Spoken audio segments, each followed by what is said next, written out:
Gangsta Williams, man. What's good, man? Man, thank y'all for having me, man. Man, first and foremost, man, we gotta say it, man. Welcome home, welcome back to society, welcome back to the world. Yeah. First and foremost, That's man. a fact. Yeah. Why did you shoot the first day out, man? You know how all these new young niggas got the first day out music video where they come out, they just doing shit, living life. You say, why did I? Yeah, why you didn't? I didn't? Yeah. Because, honestly, man, when I was in prison, I used to be like, saying like, I want to get a camera crew to come and see when I first get out to follow me, my first 90 days home, you know, this and this and this. But when I got released, it was immediate release. I was in the shower and my counselor yelled my name and I was like, what's up? He said, you trying to go? I was like, man, whatever. All right, you're not gonna leave? I didn't even get a chance to bathe, man. I just jumped out the shower. Damn. Let's go. What was your plans that day? You about to go to chow? You was like, I'm about to go holler at so-and-so later on? Let me tell you what's crazy. Listen, do it in chow, right? All right, because when the judge resentenced me, he said 30 days because he gave the prosecutor a chance to contact the victim's family because I got 2 bodies. So he gave them a chance to get their statement of how they feel about me getting out. Yeah. So I go to chow that day and I see the man that work in R&D. And I was like, he was like, Terrance, you gonna be getting out this year? I said, well, no, I'm supposed to be getting immediate release. He said, no, the way I did my calculation, you getting out in August. So I was like, I said, well, okay, worst case scenario, even if I get out in August, I still get halfway out. He's like, yeah. But then I'm like, nah, man, I wanna get out now. So I went to like, this no cap, man, at least 50 guys in the dome. And I was like, oh, how much time you have? And cause I had a license, so I didn't have good time. So I would write down how much time they have. I would write down and I say, do you get out around this time? It was like, yeah. So I'm like, well, how does this man calculate my time wrong? So I did my own calculation. I waited till after the holiday was over with, after the first. So the third, I go to him and I say, man, what's up with my thing? Can you send it to, cause Grand Prairie, Texas is the one who do our calculation in the Fed. Yeah. So he was telling me, yeah, I contacted them. They told me how to do your time, blah, blah, blah. So I went to pull out a paper. He was like, nah, man, me and your calculation gonna be different. So I was like, well, man, listen, math is the same all around the United States, man. I said, well, can you please fax my paperwork to Grand Prairie and let them decide? He was like, give it here. So I gave it to him. He came back. He was like, yeah, I sent it to him. So he gave me a copy back. I was walking with my partner, Baby from Florida. I said, man, that man ain't do that, man. I said, he lying, man. So I go to the unit and we in my cell, we just chilling. I was a little frustrated, but I was like, well, man, it's done already. So I said, I'm gonna get in the shower. So I go jump in the shower, man, like 30 minutes later. From the time I went to him, talking to myself and got in the shower, my counselor called my name. And before I could, you know, cause you get in the shower, let the hot water soothe you first. Yeah. Man, I ain't get a chance to bathe. I was like, that can wait. I heard you mention that that Trump first act is the reason why you were even eligible to be able to be out earlier. Yeah, the first step act. He signed that December of 2018. And what it is a motion that you filed. It's called, I'm gonna post it in my documentary. It's called a First Step Act, whereas it's called extraordinary compelling reasons. Whereas a lot of us back in the day, they had the mandatory crack law, and a lot of people couldn't get out because we was under the mandatory guidelines. So in 2008, when they changed the guideline, they made it advisory. So now what Trump did was, okay, I'm gonna pass this law, but it's still up to the judge to release you. So what they do is they'll say, okay, he have this amount of drugs. Okay, because keep in mind, I was charged with an 848, a continuing criminal enterprise. That's a kingpin status. Exactly. I was one of the youngest ones to be charged with that. But the problem is, I only talked to the people in New York for conspiracy to 6 ounces of heroin. So now how you gonna give me a kingpin show and I got this 6 ounces of heroin? Yeah, like. But the problem was, I had so many murders for the state and there was so much stuff going on in my city, so they was like, okay, he young, we're gonna put this charge on him and maybe he gonna give up cash money or give up some stuff we think he know. Because I was young at the time, I didn't know nothing about this law. So over the years, as I started reading and studying law, I got ticked off. Like, man, these people didn't trick me. Damn. You know, because you gotta have 5 or more workers. The 5 or more people they have on my indictment, and I plan to post that in my documentary, you're gonna see 3 of the people were from New York that was giving me the drugs. One of the guys, in my phone conversation, I said, hey man, how you met these people? Where they from? Tell them I'm coming to New York. I just shot to New York without them inviting me there. These are it's like 6 people. Then I had one girl on my case from Tennessee, and I used to use her to jack other drug dealers. So they took all these people and used as 5 or more workers for me, man. But they railroaded me. But I know now, and I can help the people now, man. Yeah. Because they tricked me. And I want to ask you, you know, because, you know, your story, we're going to touch on some stuff in prison and out of prison and kind of go from there. But since you're on that subject now, as far as how they jammed you up, and you tell the story pretty specifically on Vlad and, you know, other platforms as far as, you know, just the way they got you. I'm just curious, looking back as far as the way, you know, they were tapping your phone right there and in that conversation with the New York guys, what do you feel like you probably would have done differently that you was kind of maybe acting out of character because this was new for you? Nothing. Everything would have went exactly the same way. Yes. Let me say this. I'm gonna be honest with you. I don't regret nothing I've done in life. I wouldn't. Only thing that if I could change would be me making more money in the game. But everything else, man, I love my life. I love how it happened, whatever happened, because I'm still here to this day to tell my story. That's true. You know? That's true. Another thing I say, I don't regret nothing I've done in life because I've never raped a child, a baby, a woman, killed innocent people. Right. So, you know, you got a lot of people that's in the game, do a lot of dirt, and you like, man, you proud of that? You know what I'm saying? Which I'm not glorified or proud of what I did in my past, but my past is the past. Now, right. I'm in the present now, you know, and working for the future. But I don't regret nothing. I wouldn't change nothing. Even the guy who wore the wire on me for them to tap my phone, I'm not mad with him because at the end of the day, look where I'm at now, man. Who sat on this sofa before? Man, listen, Boosie? Hold up, time out. The Boosie who took me out the book? Boosie? Boosie that sat on the sofa? Hey, man, hey. Who else been on the sofa? Rick Ross, Freeway Ricky Ross. That's the homie. I talk to him all the time. Yeah. Yeah, man, good dude, man. Yeah, good man. Dude. So did Charleston White sit on here yet? Charleston White, yeah. Hold up. So if Charleston White been on, let me check this because he might have left some mace. Big facts. Big facts. Yeah. Now, the reason I asked you that, because I'm curious, because if let's say that New York situation would have went the proper way, where let's say you did the deal, you came back to let's say New Orleans, you got some work on you, and then of course. Right after that, you know, Cash Money moves to the next level. Would you have still been in the life? Let's say you start getting more work. Would you have said, okay, the deal came down with Cash Money. Now they offering them, you know, $1 million up front. Would you have said, let me just put this away, get rid of it all, and then let's see what Baby Slim is doing. Let me focus on this. Or would you have still stayed in the life, knowing who you are? I'd have stayed in the life. Damn. Because of this. When I was in the game and my phone was tapped, so I got the transcripts from it. And one time Baby called me, he was like, man, come on, let's go out of town.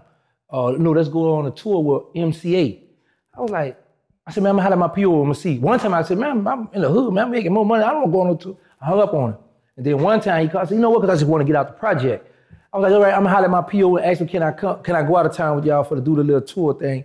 But no, because you know, even when Universal gave them that big deal, you know, you got to keep in mind that money was for the company, and then they got to pay the artists, pay for all kind of stuff. So it's not like they would have just dumped millions on me right away. You know what I'm saying? So I still would have had my, you know, it's just like every other drug dealer that be married to the game because it's like, okay, this is my fast money, this. And then you got to keep in mind is this: when you have a connect, sometimes they don't let you get out the game easy now. That's true. That's true. Who would have been your best advisor at that time that could have probably swayed you different, whether your mama, whether Baby Slim, or a female baby mama? Anybody could have had your ear and said, listen, let me sit you down. Let me tell you, let's do something different right now. Could anybody have told you? No. No. Listen, I'm saying, man, listen, my name was ringing. I was living good. I had too much going. So miss me with all that kumbaya. Come on, baby, have a moment. Nah, man, I'm a hot topic right now on these streets. I'm riding nice whips, jewelry, girl. Who want to leave that long at a young age? Nah, man, miss me with that. Now they can sit down and talk to me. Yeah, right. I'm all this now, you know what I'm saying? Yeah. But What was more addicting, the power or the money? The power. Yeah. Because I really didn't care about money. I needed money to get around, to help people, you know, but it was more of the power, more of, I could call shots, more of when I go, like prime example, like my Paris jail, when you go in there, you got to beat somebody or you getting beat up with Jack. You got people from all over the New Orleans in this jail. So whenever I went in there, I was respected and loved by everybody from all over. So any T I went on, I was good. You know, so it was more the power for me. Now, I got to ask, man, like, I want you to take me back through the Cash Money days. You know what I'm saying? Was Cash Money jumping before Master P's No Limit at the time, or? Yes, okay. But this thing was this. See, P was smart. P started in Cali with his. Right. Whereas Cash Money and this record label called Big Boy Records, then you had Mobile Joe, you had those in Take 4 Records, you had all those in local in our city. Right. So they was already making noise, doing anything but local. So what P did, he started from Cali and worked his way back down. So that's how P was able to be like, hold up, I'm the big dog for New Orleans, No Limit Records. Right. You know what I'm saying? But Cash Money was already making the noise, already had the BGs out, BG Chopper City. They already had, you know, oh my bad, UNLV. I was gonna ask you about the UNLV because the song that, you know, we Texas, so Right. we Right tapped here. in, but that Right. badass yellow boy, he wants Mr. her. Cole, you was a hoe. Can you tell us the story behind it? Like, what was that shit about, man? Because for us, we was like, what the fuck? Like, that's the first time a nigga just name dropped a nigga and made a hit. Yeah, because And we was like, damn. That's how we were. We was like, because like now in this day and time, they do those subliminal messages. Yeah. And you be like, who we talking about? So, and that's why when you see me do interviews, or if I got a problem with somebody, that's why I say the name, because you know who I'm talking about. I don't want to, you know, I put an address, that's what we say in jail, man, put an address on that. Who you talking about? Right. You know, and back then, that's how it was with Yellow. It's like, okay, y'all got this little rap beef going on. So now the street guys, the hot boys, all of us, we're gonna make sure that it stay on the wax, because you got Mystical and Big Boy, they had street guys too, Parties of Crime, they had street guys too. So we know them guys too, you know, but it's like, okay, this our people, this y'all people. So if y'all gonna do something, man, if y'all see Doogie, BG, or one of them dudes riding around, don't play, you know what I'm saying, because we coming, you know, so when Yellow did his song, he let it be known, man, because Mystical was a big boy too in the city, he was hot. Yeah. You know, so that's why he dropped that name. Listen, man, this is what it is. And Manny Fresh did that beat, man. Yeah. Cold. Yeah, yeah. And then if you remember, the Mystical dropped that one song where he kind of like subliminally kind of told what happened or whatever. I'm not gonna say too much on that, but on what song? Yeah. Here I go. No, it was another song where he was Go. alluding to like where he got some get back on one of the ULV members' sister or something, or I guess he was dating a sister. No. Do what you talking about. He had a song. Y'all heard y'all look at me. Here I Go. He name dropped BG, Yellow, all them names, but then when Yellow was killed, he took Yellow name out of it. Yeah. But what you talking about his sister? That's another guy that was supposedly killed his sister. Right. And he speak on that. Right. That was two different. That was two different songs. Yeah. What are your thoughts on the Mystical situation right now, man, as far as going through his third rape situation and having to deal with that? When I first, because people had hit me up and wanted me to speak on that, and I was like, I'm not at liberty to just voice my opinion on his situation at the time. But now that he's out, and I don't know his case, right? But it's sad that this is a person's third time. Now, we got to wait to see the facts, because we don't know if this girl trying to set him up to get paid, or if they got in the hotel and she realized I didn't want to do it now, or he promised her some money, had sex with her, and now she mad and want to call the people. I don't know, but I know this, and I tell a lot of people, man, when you in the entertainment world, you made it, why go backwards? You know, why you do that, man? I just tell people, man, I've done enough time for all of us.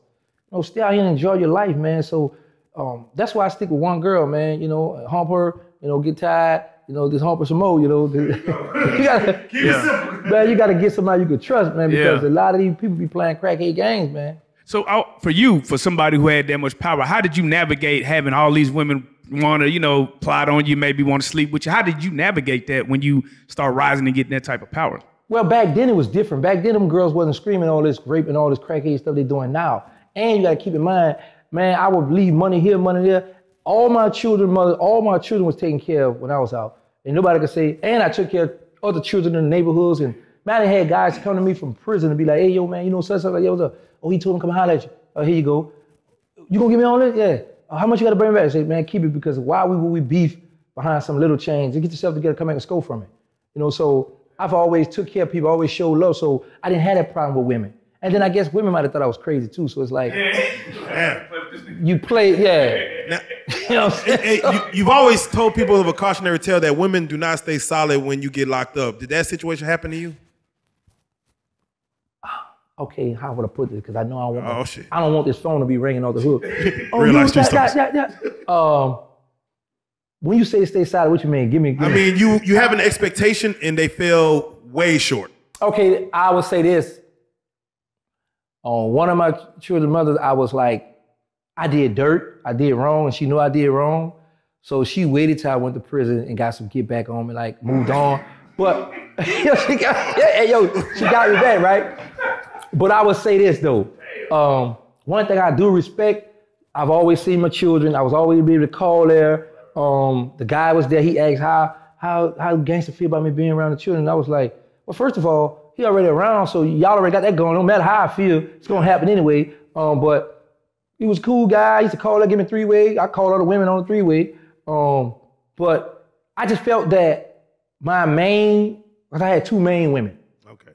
I felt that they should have waited, and I'm being selfish, I know this now, right now, but back then I was young. So I felt that, and I still feel like this now, this part, that women should wait until everybody, whoever in prison, appeal is exalted. Everything is over with. Whereas I know I'm stuck in here forever.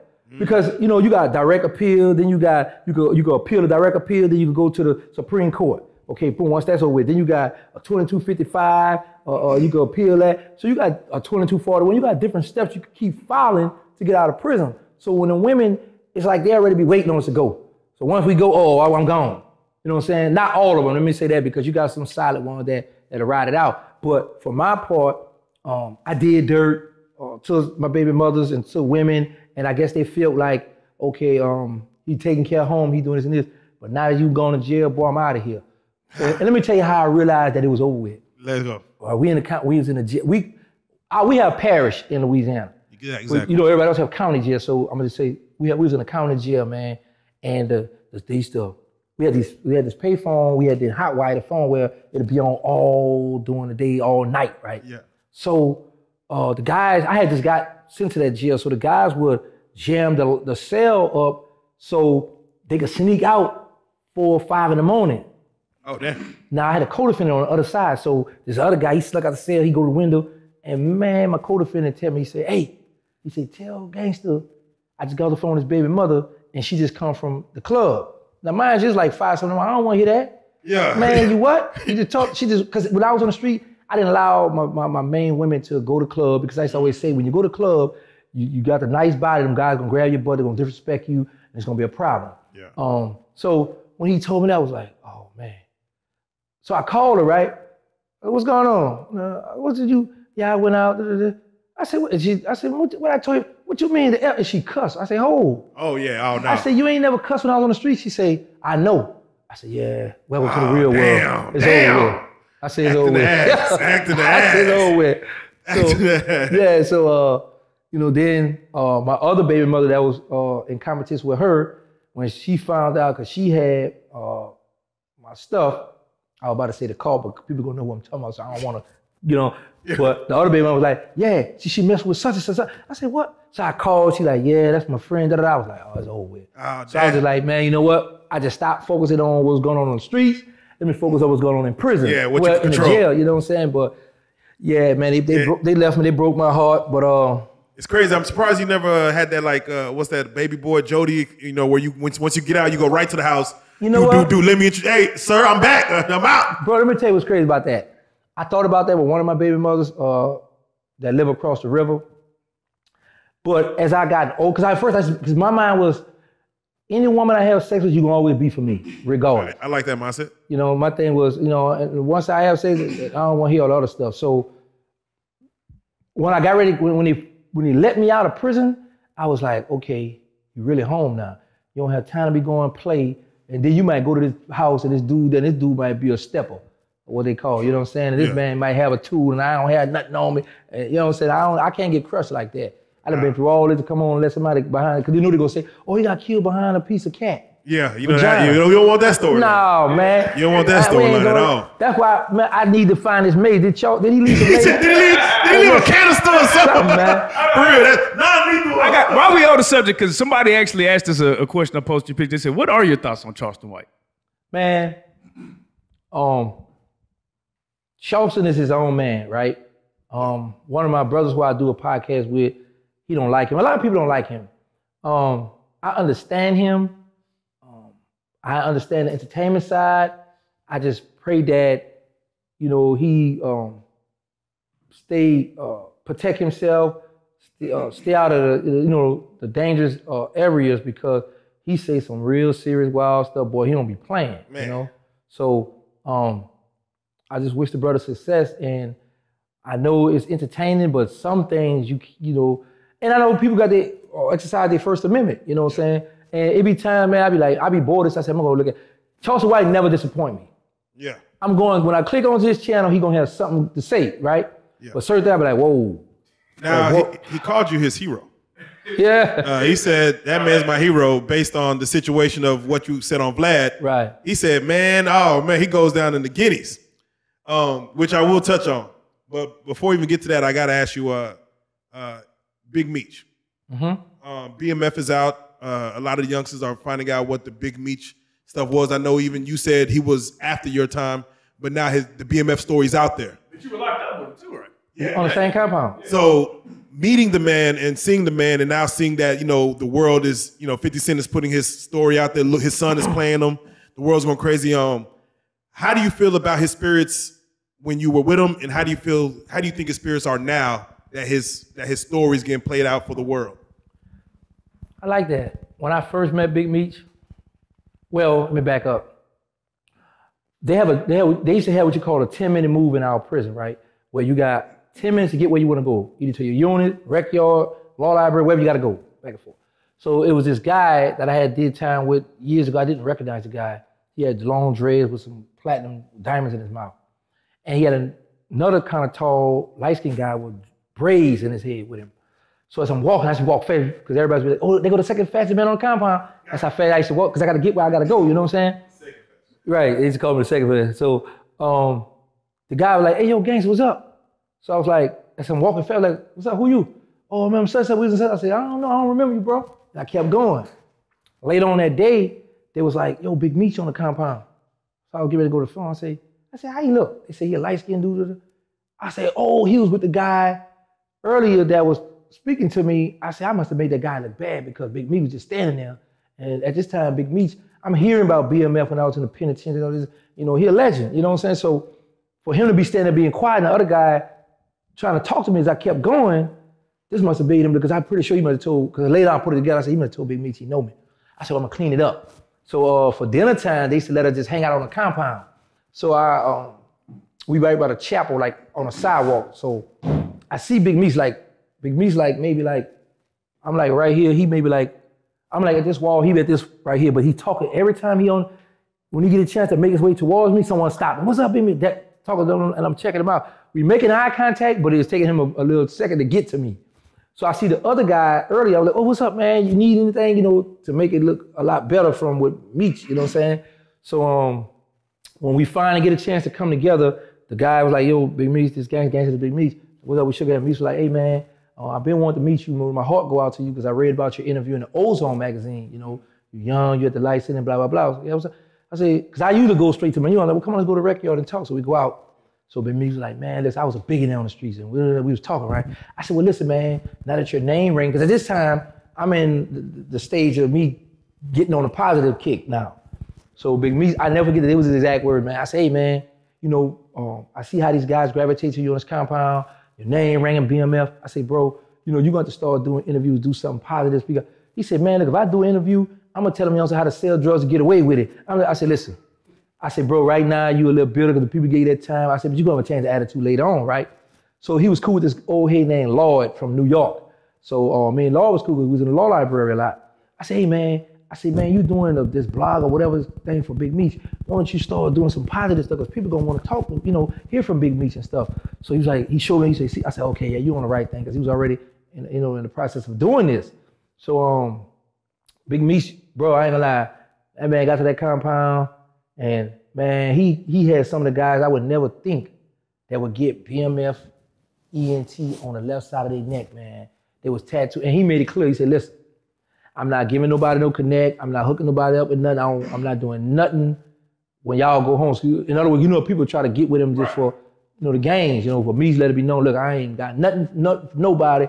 I'm in jail doing my bid. That's what it is, you know what I'm saying? So, man, bro, I literally remember 25 guys at the lunch will go to that rec yard with Big Meech.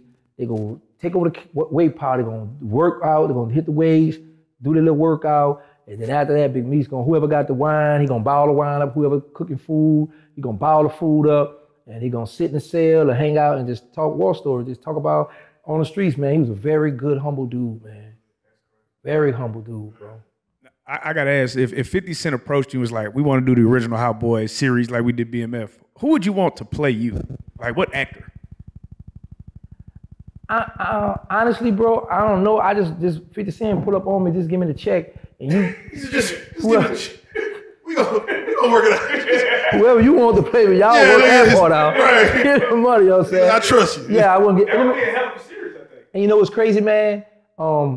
Queen France and I have been trying to reach out to 50 since when I first come on. We did a little, she showed me how to do something. She recorded me, sent it to him. I went on his Instagram and I guess I left him a message. I know you get a lot of messages.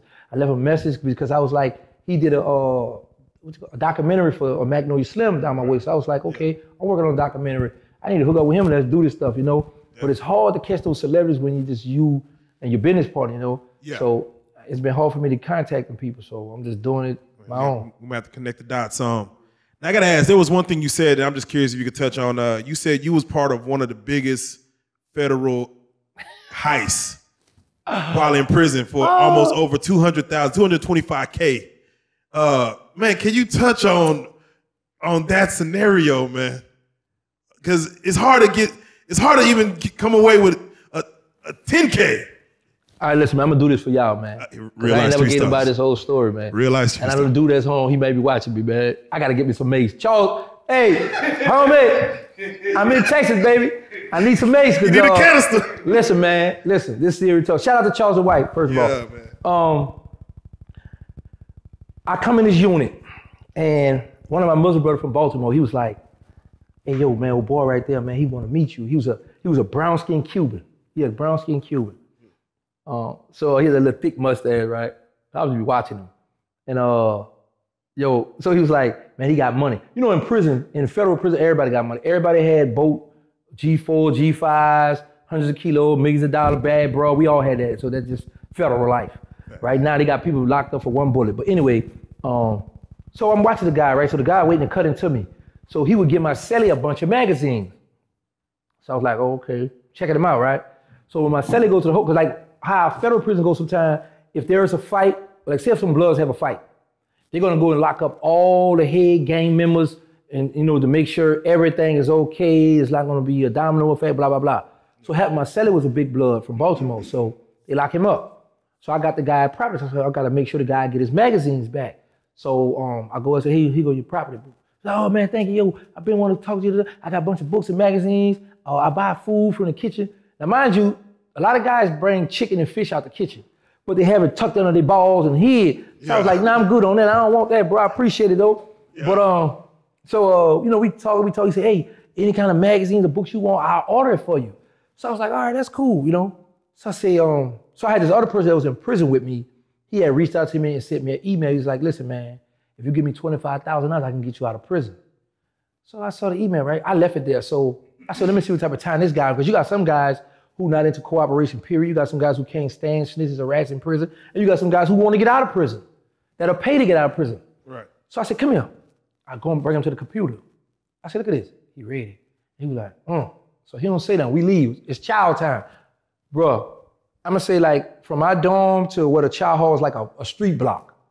So when we get there, we're outside in the line. His exact words were, hey man, do that really work? I said, oh, I got me one. So, look what I do. I got my homeboy, right? He home now, right? This was our thing. This was our little slogan. I'd be like, I finesse him, y'all, and I press him. So, I concoct a plan with my homeboy. I said, listen, we gon'. And I got in trouble for this, so that's why I'm able to speak about this. Yeah. And my prosecutor found out about this. She tried to recharge me, and actually she put it in my motion. That's why she tried to get me 40 years. A lot of stuff I'm telling y'all is gonna be the documentary. I'm gonna be able to put some of the paperwork. This stuff I'm telling you about, all this was put in the paperwork. Yeah. So, and no cap, y'all, no cap to cap. Yeah. So, no cap, check out the podcast. Yeah. So you know, the first thing we did was we charged them $12,000. We had the money sent. And then the guy who I was dealing with on the street, I was like, you know what? I could keep all this money. I don't really need him because this not gonna really happen. So this guy got mad and wrote a letter to the guy who sent the money and wrote a letter to me. And so happened, this how it played out perfect. The SIS, which is like a investigation officer, was coming up the walk, coming to our dome. You just come through the dome, see what's going on, or if the snitches got notes, whatever the case may be. So he said, I said, give him that letter. He didn't get a chance to read all the email because in those emails, it was incriminating because me and the guy was talking back and forth, how we gonna get the money, what all he gotta do. So the guy who paid the money, he didn't get a chance to read everything. I'm happy he did it because the SIS company spooked him. He got scared. So I said, give it in. I raised it. So I said, oh, man, you better get me busted. So I tore it up. So I abandoned that mission. So I said, listen, man, this is what we're gonna start doing, man. I got somebody else, man, but you got to pay, man. You got to pay $25,000. So he's like, all right, that's no problem. So, man, I still got the receipts. Everything I'm telling you, I got the receipts where his people sent me one time, man. They sent me $15,000 one time, right? So we had this motion made up where we told him, when you get out of prison, you're not gonna have to, you're gonna be able to tote a gun again. Your state record gonna be clean. Your federal record gonna be clean. We used to put a sign up on the door because when you got legal mail, I know he might be mad at me right now, man. Y'all about to get me in trouble.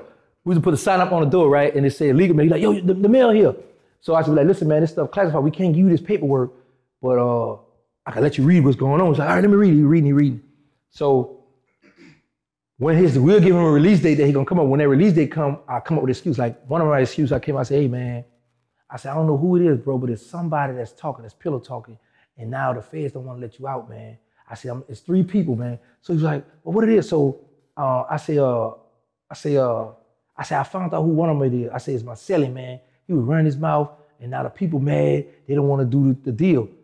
So he go tell his people what was going on. I said, but you told the man name? I said, well, man, you in trouble now. I run to my cell. I said, hey, play like your man, celly. Go up on the price.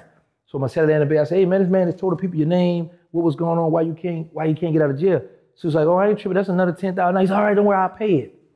So then I say, yo, I found out who the second person is, bro. I say, man, but it's gonna be $15,000, man, because we gotta get this person to change his mind, change his statement. I said, this guy was a confidential informant, and he had one of his little homies to kill a federal informant, so that's federal. They're trying to get this man a death penalty, so he's not gonna be able to testify for you, man. So he said, who it is? I told him who it was. It was a guy that was in the jail. Oh, man, tell him we'll pay for him instead. I said, all right. So we got that done. So listen, the dude who I had playing this role was in the cell crying for real, right?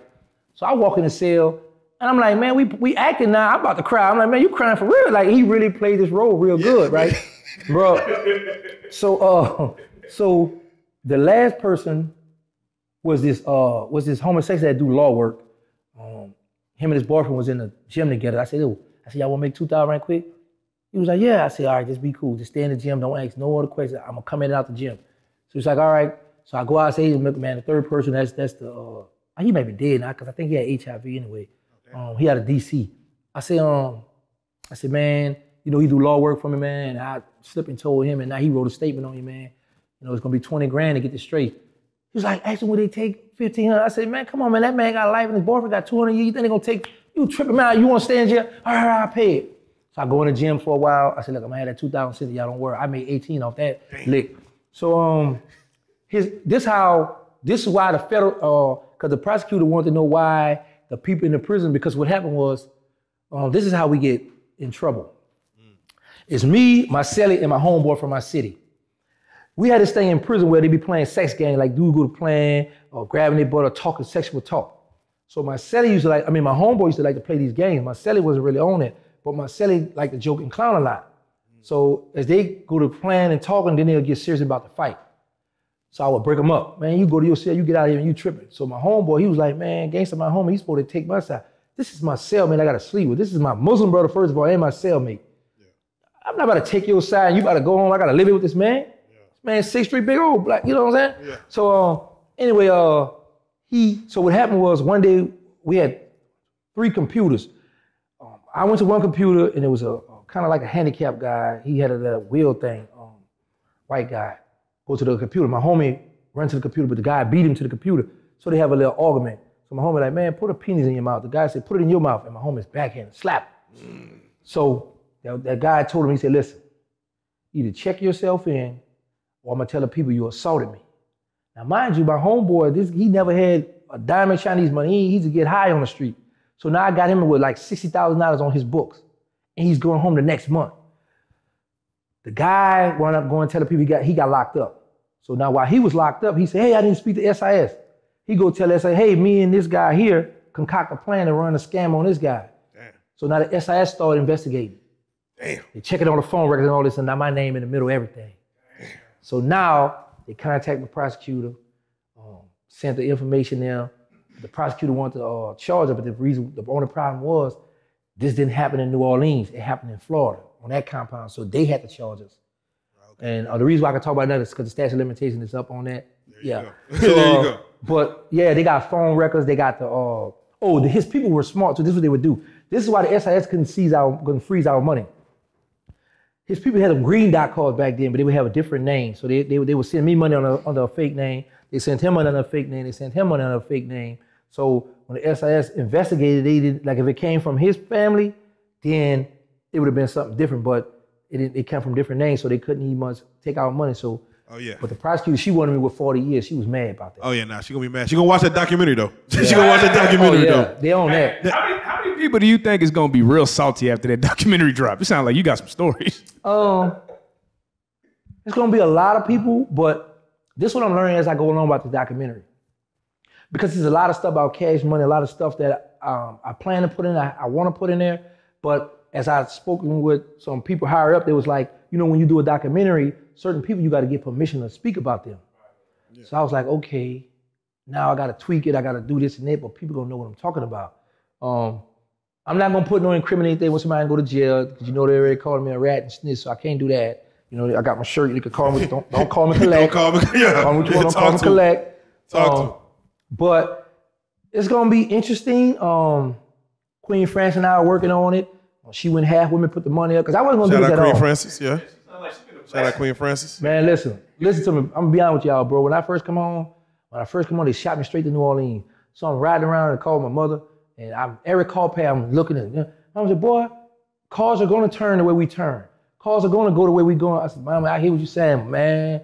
I don't have a tool on, man. You tripping. I'm just thinking about and I see these young boys, different corners and different hoods with stuff sticking out their shirt. Oh, yeah. Mm-hmm. I say they got, they got foreign stuff now, the stuff I don't remember. Yeah. They ain't had when I was out, you know what I'm saying? So I'm like, man, I ain't about to let the little boys. So I got on the phone, Birdman. He was like, why you down there? Get it from down there, sit there, you hooping and hiding on the phone. Like, so I had a female I had knew that lived out here in Texas. So I was like, yo, let me use your address to come on out. So she was like, all right, you come on out. I said, but listen, I did 23 years and 10 months. I'm not coming home to you to be your man, but I need to come there and whatever happens. She said, all right, I respect, at least you telling me the truth, blah, blah, blah. But I wish we just get to the point where we touch each other. I said, oh, you're a cute woman, I don't mind humping you, but let me see, because I don't want to play them games with women, I'm gonna come home to you and then I get out and it's all kind of, cause man, listen. Bro. Don't send me back, goddammit. Listen, man. Don't send me back. That's what I'm saying. They play them crackhead games, bro. And there's so much stuff out here. So I was like, man, I'm happy I ain't play with her like that. Yeah. But it's a lot of stuff. Now, and I want to ask you too, because even coming home and having a situation set up, Birdman, right? You told of course you told everything that happened on Vlad as far as y'all relationship while you was in there and even getting out. But with what you have done with Hot Boys, with your story with New Orleans, do you feel like, even outside the document and everything else, do you feel like, that you're owed more than what was even given, even in your time as far as, they took care of you, Slim took care of you. Do you feel like you in your mind, do you have a percentage of this? Like, I have a percentage of what all that was. I can't put the exact percentage, but I do have a percentage of what that is. Real talk, bro. Yeah, I feel like this is what I feel. I feel that it should have been, and this is what he told me on the phone when I first got out, that I should have a couple of $1 million put up. That's just. But then I look at this. I thank God that I'm home, and I was like, you know what? Maybe if I would have came straight on to the millions, or they would have got all these fancy cars for me. Maybe I wouldn't be able to reach out to the average youth right now, you know what I'm saying? Because I had this stuff planned when I was in prison. But when you come home, how people use that excuse, this obstacle got in my way. So now I can't preach my message to these youth, to these children that need me. So, but I feel that I should have gotten, a nice big lump sum. A couple millions is less than 1% of, evaluated company of Cash Money Records. Bro, listen, they'd have gave me 1 million, I'd have been happy. I'm telling you. 1 million, man. Did you see what was going on, all the situations with Baby while you was in there, from the Kiss to Wayne, from the Breakfast Club, Respect on My Name, getting with Tony Braxton? What are your thoughts as far as seeing your brother go through through all these, you know, things on the internet. Yeah, Rick Ross, beef with Rick Ross, and as a brother, family, some of the stuff I used to be upset with, I used to be like, okay, man, that's still my family, that's still my bro. Like, you know, you playing, you know, but the Ross situation, I felt that when Ross name dropped Jay Prince, the dude out in Cali, when he dropped a few names, he said he gave him the game. First thing I thought, these are some well-respected men. So if they gave you the guy, I know the first thing they told you, mind your business. So there should have never been a diss song, you talking about Baby, Wayne, Cali, whatever they situation they had, that was them. You know what I'm saying? That should have been something. But, you know, he made his song, he did what he did. That was my take on it.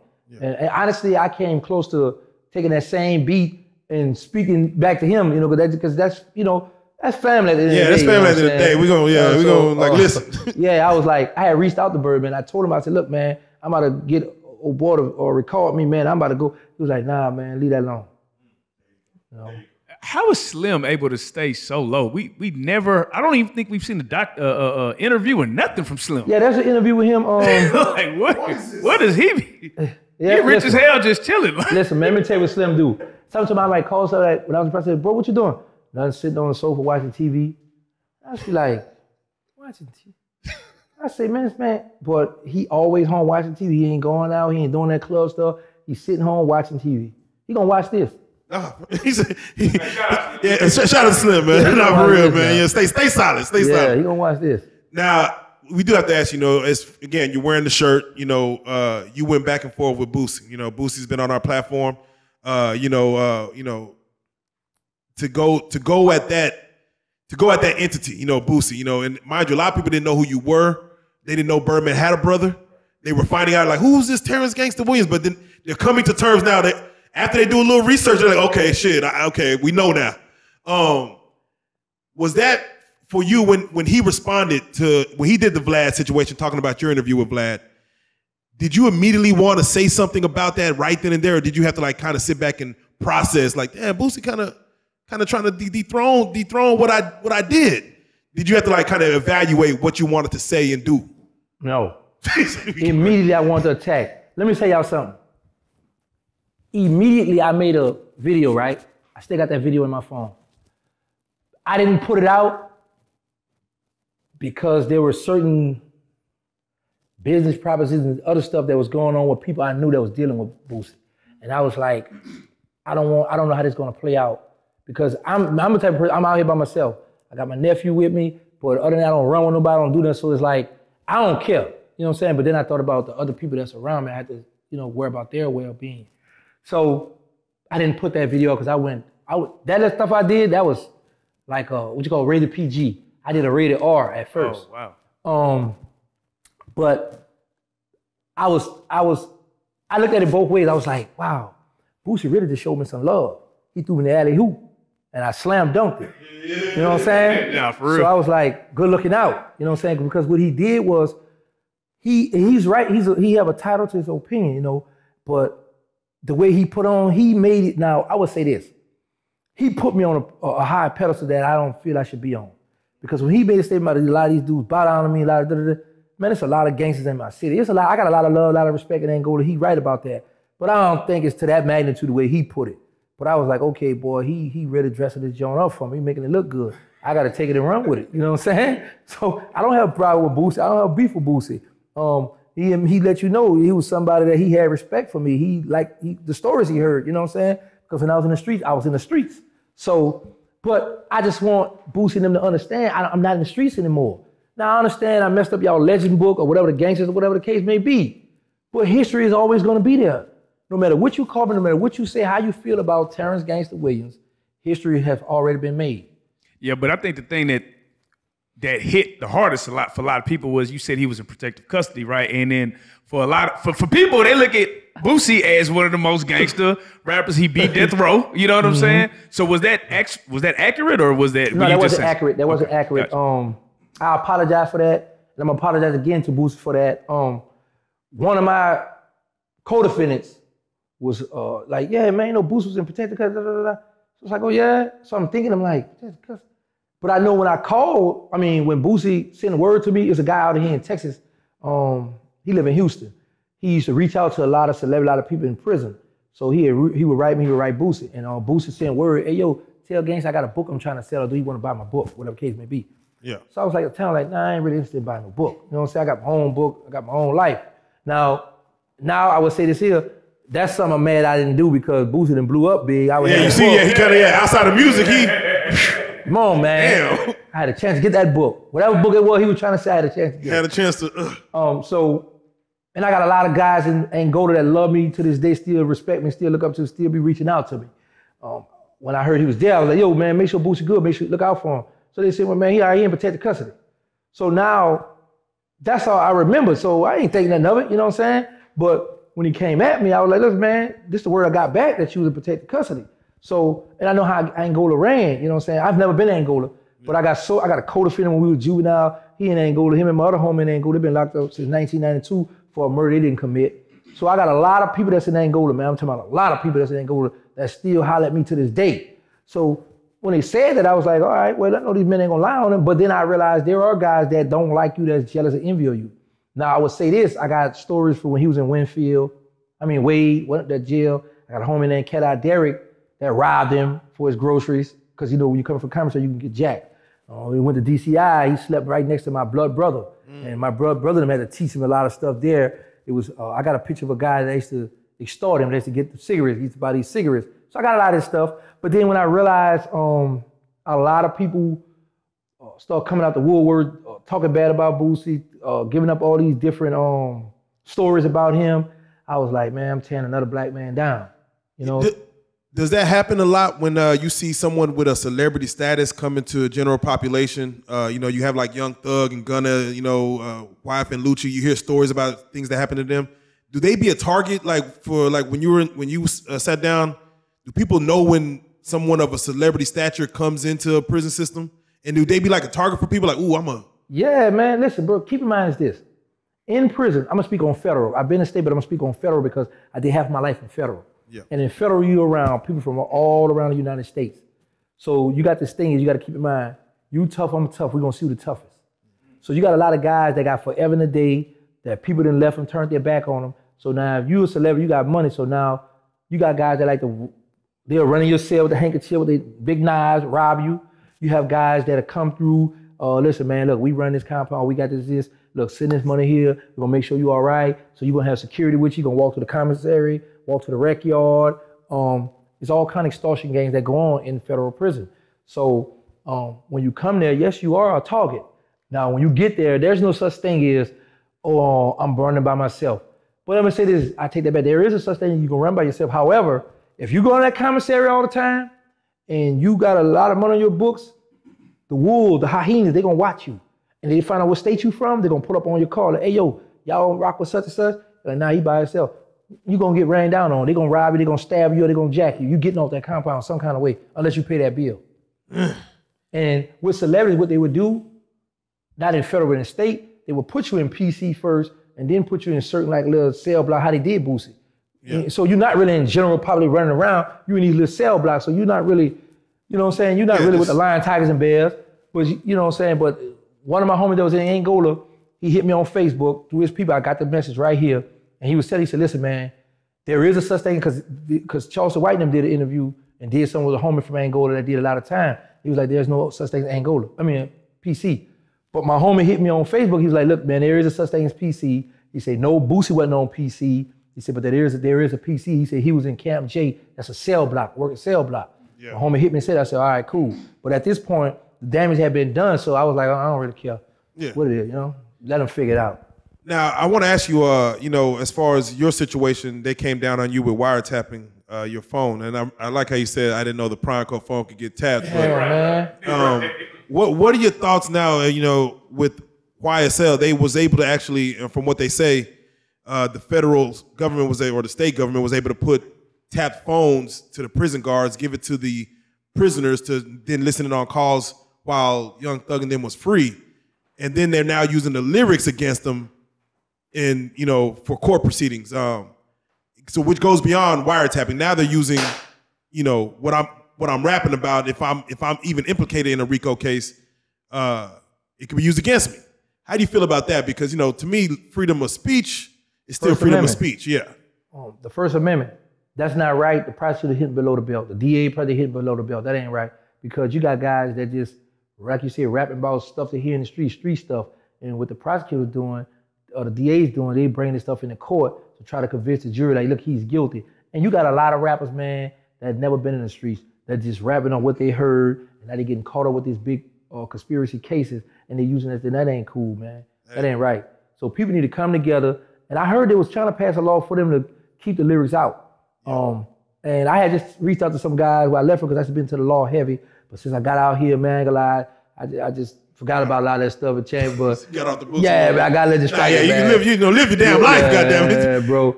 But that's serious. That's something that people need to, because there's a lot of music fans out here. So we need to let, hey, man, whatever these people doing on wax is on wax. But y'all taking this stuff in the court, that ain't right. Because I know a guy who got convicted of that out of New York, on Rod Diggs. They use his lyrics against him. Yeah. You know, that stuff ain't cool, man. That ain't right. And you had 8 co-defendants in your situation, right? Correct. They were all released before you. Yes, everybody. Damn. They have 28 in their situation. Do you feel out of 28 people, some of them may fold and take up? Of course. Damn. Man, they already done fold and gave it a statement. Let me tell you how to, see, they're in a state though. So the Fed, when you give statements, you're not gonna know who's telling on you until the day of trial or the day before. You know what I'm saying? So, man, that's 28 people, man. Them people gonna go throwing them football numbers. A lot of them dudes ain't gonna be able to handle that. Nah, for real. I think your lawyer was given to you, but some people have to deal with a court-appointed and shit. Yeah. And, you know, and the court-appointed don't care. They just trying to get the deal. Listen, let me tell you what my lawyer had told me, though. The paid attorney. He came to see me and said, listen, man. He said, the government said they'll give you 3 years. Now, mind you, I'm looking at 20 years. My CCE was 20 to life. Mandatory 20 on a cop-out. So at the time, I'm like, you know what? I'm going to take them 20 and get out the way. So he come to me and say, hey, man, the people say they give you 3 years if you tell on Birdman. I said, nah, man, that's the same man just paid you. Why you would come? Man, I'm not doing, that's my family, man. You tripping. What they want you to tell on? Like, they heard about a lot of murders, a lot of alleged, lies and drugs, they're fishing. Right. But they want you to give me something. Well, see, this what happened with how the feds work. Say if this sofa right here get busted, and they go what you call a round table. Down our way, we call it the brief. Some people call it proffer hearings, right? They sit down with the government, and they give all these statements. Oh yeah, such and such did this, such and such did this, such and such. So the FBI writing all these stuff down. So now whoever went in there might have said something on Cash Money or Birdman, whatever the case may be. So the federal government got this information. So now when I come into prison, get locked up, now they tell me, like, hey, tell them we heard all this kind of stuff. Can he verify some of this stuff for us? Because we got this here from different informants. So they was like, man, tell them we'll give him 3 years. Let's just get out of jail. I said, I ain't doing that. So when I got the life in 20, it's a police officer, Len Davis, he got the death penalty. They wanted me to come back and at his death sentence, and they were going to give me 20 years. I thought about it, but then my mother was like, Terrance, he was your friend before he became your enemy, so don't go and do that. I left that alone, So they play, man, them federal, they gonna throw a little something in your face now. Now you, and it could be a name of a book or a movie. You said, and I quote, you said, I made the rules and I broke the rules. Yes. You were looking at life plus 20, which technically you're not supposed to be here right now. You're not supposed to see the light of day. What time? Yeah. It's lockdown right now. 4 o'clock stand up count in the Fed. See, so you already know, you're already you're routined. And here you're free to do whatever so I need that thing. Y'all don't got that thing? I can right. Yeah, let me lay back. Let me recline. Real, man. When it comes to, again, it's you and, only you could decide to do what you do. But you decide to say, hey, let me see what I could give them to get out early. Did you know? Early. Not early. So I guess the question is, did you know what they were going to do after you said, let me try to give them something? And I know the records are sealed. I know you have the records as far as whatever you did.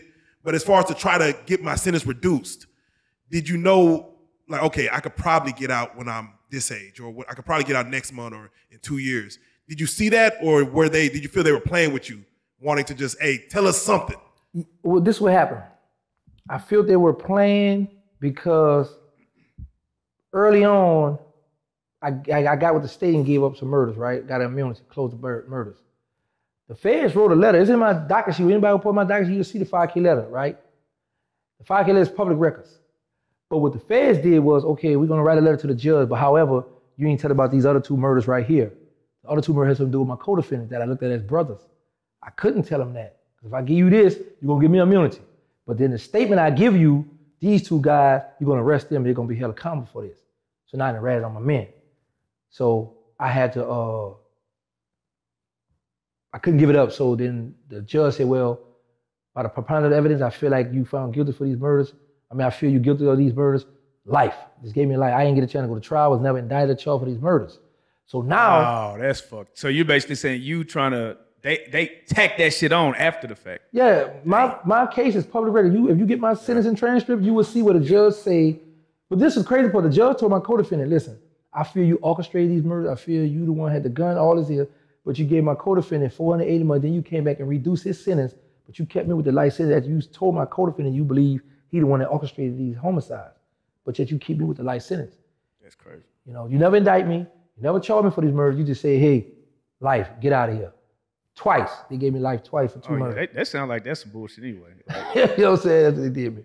Let me ask you, how many people do you think, because like you said, with the Trump first act and all these things, you were, you able to, how many people do you think are still in prison that could be out right now if they just knew the information? Man, it's plenty of people. But see, this is the thing with that First Step Act. If you in prison stabbing people, fighting, getting a lot of write-ups, now the judge can say, okay, you had this little drugs back then that you was bound by the guidelines, but now you can get out because of this. However, I'm gonna deny your motion because you haven't learned your lesson. You still in prison. You got caught with a cell phone. You had a fight with this person here. You assaulted this officer. So the judge can deny your motion just because of that. No facts. And I gotta ask, cause you made your name in New Orleans. Uptown Magnolia. I mean, you made your name in that city. And it was something that you said that hit me when you said you didn't quite take in that you were doing life in prison until you saw Hurricane Katrina happen in 2005. Wow. What was that for you to see your city flooded underwater, the bodies, washed up, in lower New Orleans? That was the first time I cried like a baby, man. I really cried because I was used to seeing something like that in other countries. You know what I'm saying? You see that on the CNN, on the news, oh, this country's flooding. For that to be in the United States and at home in New Orleans, man, listen. Then what really blew me, because I was talking to my mother, she was like crying on the phone. She was like, where she lived at, the houses was going underwater. So she was like, listen, man, my grandfather, my daddy don't want to leave. She said, but I'm not gonna leave my dad in this house. So the water started going. Then I called one of my baby mothers. I was like, yo, what's up? She said, last time I talked to your mother, she was on the phone crying, saying she wanted to leave the house, but she don't want to leave her dad in his house. So now the house is under the water. So I was like, man, my mother died like a soldier. That's the first thing in my mind. So I called Slim and said, hey, man, look, mom's in the house. He said, I'm gonna call some police I know, and I'm gonna get the police to go down there and check the house because the water went down. So I had just took Shahad to become Muslim, and the brothers were like, hey, just be patient.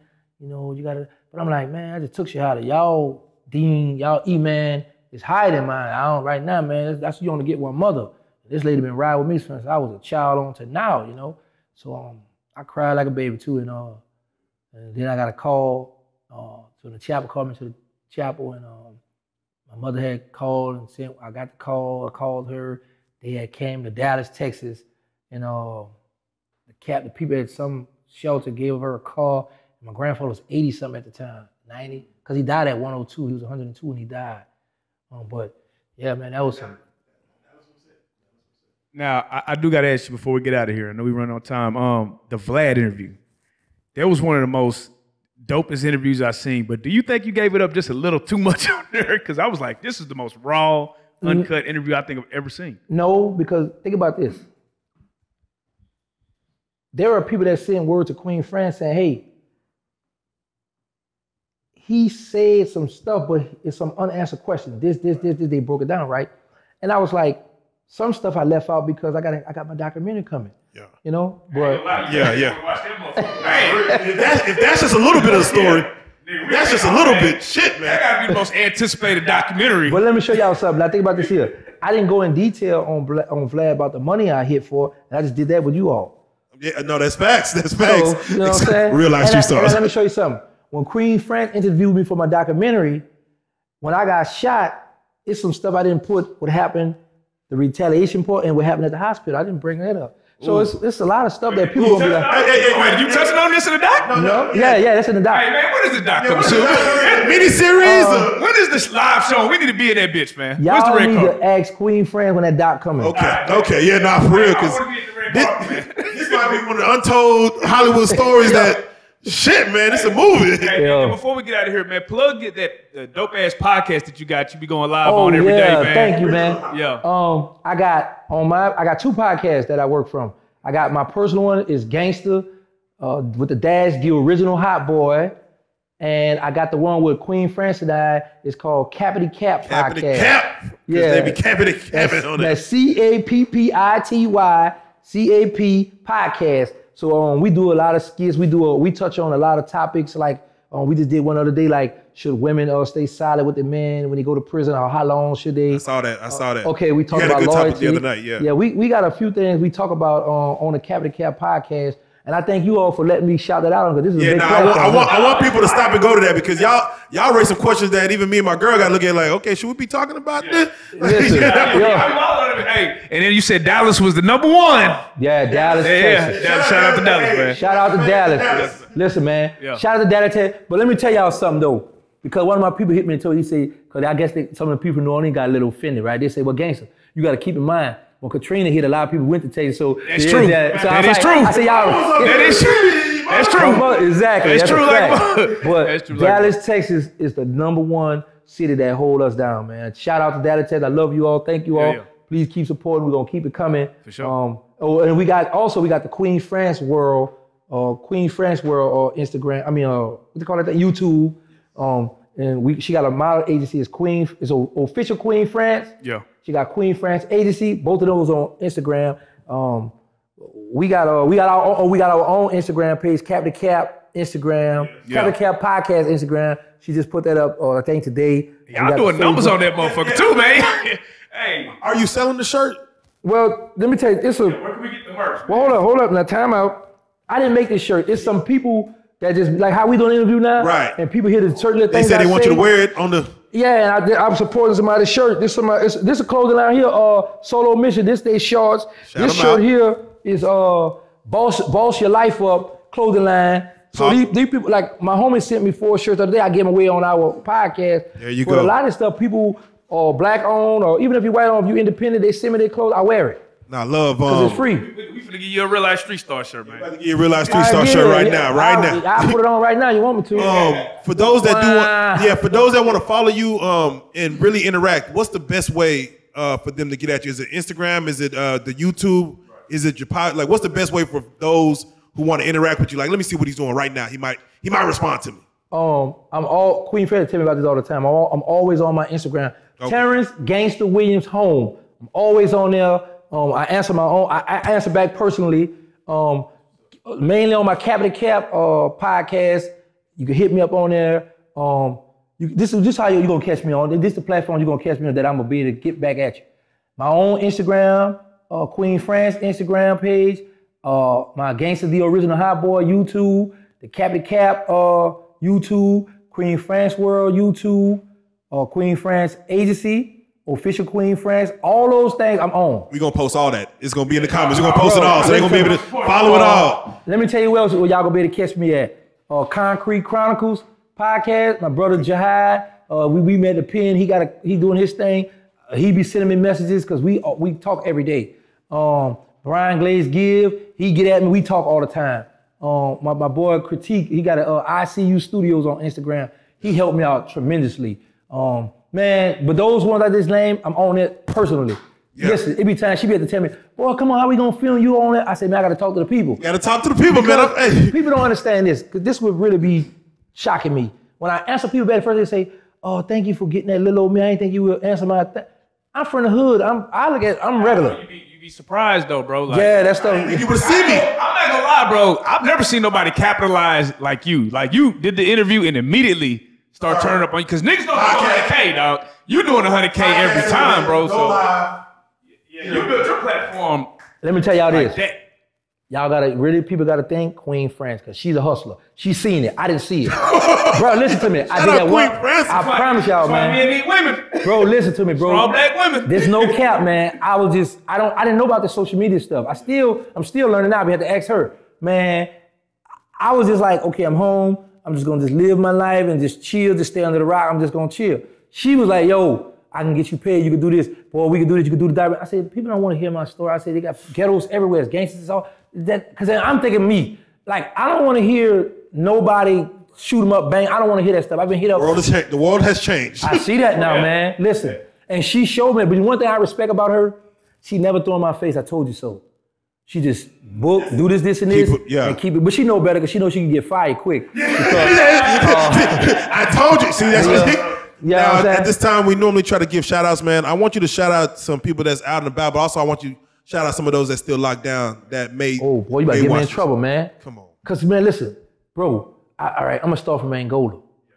I got my homie Mike and Joe. They've been locked up for 30 years for a murder they never commit. I got my homie Wine. He come off death row. I think they offered him 40, so he been locked up since 1994. I got my homie Ken and Sean. They up there for murder they didn't do. I got my homie, man, you gonna get me in trouble, man, because I got it's too many. Telly Hayden up there.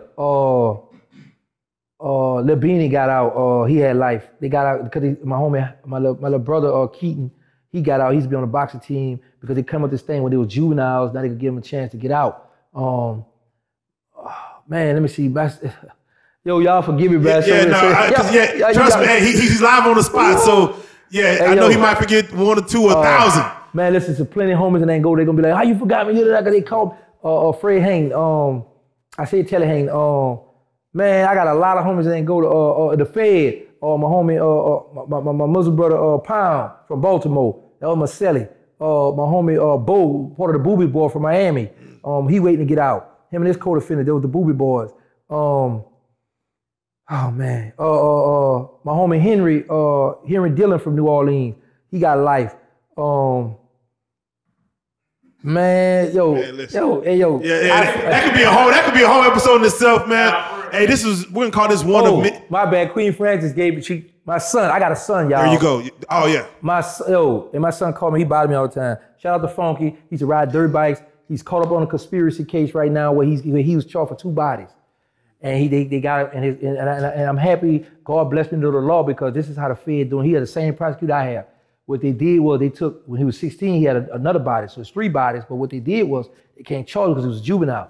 So what they did was they put the murder inside the indictment because now the rule is, how they did me, they give me life, and I was never indicted or charged for these murders, never in my indictment. But now they're saying if it's in this indictment, you can enhance him. So say if my son take 20 years, the federal prosecutor could come back and say, well, Yana, he did these murders when he was young. We want to give him a life sentence, and he could get a life sentence. You know what I'm saying? So my shout out to his name, Terrance Williams. Shout out to Funky and all his co-defendants, man. Shout out to them boys. They did a Bird Gang from New Orleans. Matter of fact, I'm gonna do a series on that stuff because they were beefing with the Calliope project, the same project I was beefing with. They was beefing with. Ooh, oh man, generational. But let me tell you something was crazy, man. The guys I was beefing with at the Calliope, one of them he got a life sentence, life in 5 years. My son that's charged with a body in the Fed now is charged with killing his son. His son got his name and everything. Damn. All right, now that's enough. I got to get up out here. I didn't get y'all too much game. Man, you already know what it is, man. Terrance Gangsta Williams. You are the realest of the realest. Real Life Street Star, man. We salute, man. He free, y'all. He free. For real. And about to eat some Popeye. Hey, yo. Oh, man, you know what we forgot? Y'all cut them off? No, keep going. Please. Queen France, my people Kayla and myself, we got our non-profit organization that's about to come out. It was named Hug the Block. I had that since I was in prison. I started in 2011. Oh, yes. This was planned. Yeah, Hug the Block. Right. I started that in 2011. I had the curriculum. I sent it to the courts when I did my package to try to get out of prison. All that was in my package to the judge, the logo. I did all this, right? So when I got out, I was dragging, taking my time doing it. I was announcing that stuff. So when Caleb did all the paperwork for it, it's somebody in Seattle, Washington somewhere, they got the name now. So IRS wouldn't issue me an EIN number. So this happened like 2 days ago. And I was kind of heartbroken. But then as I'm on the phone, I can't give up because I got a mission. So I was like, you know what? Name it, they need us. And she was like, all right, she put it in. I got the EIN number for that now. As I was talking to my Muslim brother, Jock, Concrete Chronic, I was telling him the same story I'm telling you guys. And he was telling, yeah, man, get the youth out here, man, because, man, they need us. And I'm listening, right? He said, hold up. You just say your nonprofits, they need us. And I said, yeah, you just use that word, they need us. Yeah. I say, they need us. That's how you go, man. I was like, you know what? I'm Shout gonna run with that. Nonprofit. Yeah, so our nonprofit's called They Need Us. We got the EIN number now. What we working on now is the 501c3, so you be tax exempt. But we about to hit the ground running with that. Hey, when you get that information, let us know. We'll promote it for you. Oh, We'll help promote it. Y'all locked in. And then, and if people want to like tap in and get that information and you know receive the help, how do they do that? Or how will they be able to do that? On any one of them platforms. Listen, Gotcha. I'm always on my Instagram. I check my own messages. For the people who send me hateful messages, whatever, I'm gonna give them a heart. I'm gonna like, you right, because you entitled to your opinion. I'm free now. I don't ask nobody for nothing. I'm out here grinding. Queen Francis now, we getting it the best way we can. Oh man, my bad. Shout out to Coach Drake. Shout out Coach Drake. Yeah, let's not leave out Coach Drake, man. Drake, one of the realest. We in the field. We in the field, man. Hey, yo, I almost did that, man. Yeah, Coach Drake in the building, Queen Francis, and the one and only, man, Terrance Gangsta Williams, man. Wow. This is the first time in a minute, man. We're going to have you back, man. Come on. It's been a blessing, man. Real Life Street Starz. He forgot his beepers and his chains. Next time I bring Bro, next time he going to bring them. Listen. Next time the beepers and the chains coming, man. Queen Francis told him we was on the road. She said, you got your beeper, you got your stuff? I said, no. But we was already, I said, man, I don't want to turn around. And you know what's crazy, man? Honestly, and there's no cap. When I came into this studio and I seen who was behind this stuff, I said, man, it's my people. I said, man, I was supposed to put on and show out. I was like, wow, man, they got everything here. And I like the family y'all have right here. You know what I'm saying? I said, it's all black on right here, man. All black on. I said, wow. We trying to get it. Trying to get it. So it's a blessing. Y'all gotta, man, this about to blow up, man. Oh, yeah, man. Oh, we in now. Love me out there. Listen, I got more love than hate. There you go. I get more love than hate. So at the end of the day, like I tell people, and like I was trying to explain to Boosie, had I come home and said, I'm back, I'm gangster, y'all know I like to talk. My Queen friend was trying to rush because we got somebody else we got to interview, but I'm coming.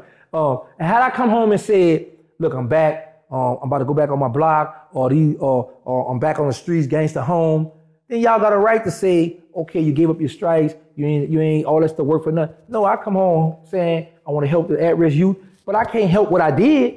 There you go. They talk about me. They rap about me. Yeah. I didn't come out and tell the world, hey, the people say, okay, this who Cash Money, this who the people been rap about all these years. There you go. You want to hear from me.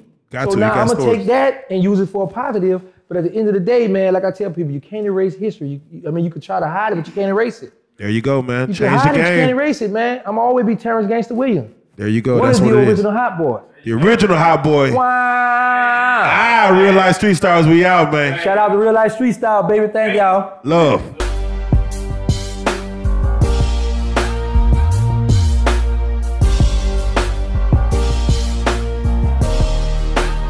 Shout out Real Life Street Starz, nigga. Move it.